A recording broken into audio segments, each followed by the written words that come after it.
Hi, this tutorial is on how to block emails from a specific sender on an iPhone or iPad.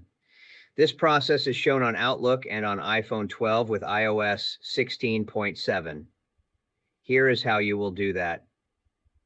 Open up the email that you have received and no longer want to receive emails from that sender. Tap on the three dots. Tap on Report Junk.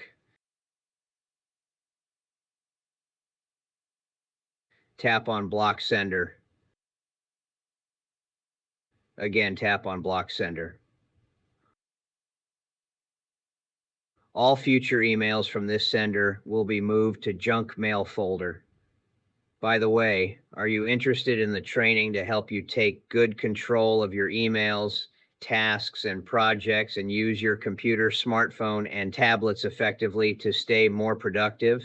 Turner Time has a training program for you. Go to our website, www.turnertimemanagement.com, and schedule a complimentary consultation meeting with Turner Time. You can also send us an email at info@turnertimemanagement.com or call 855-778-8463. And we look forward to being of service.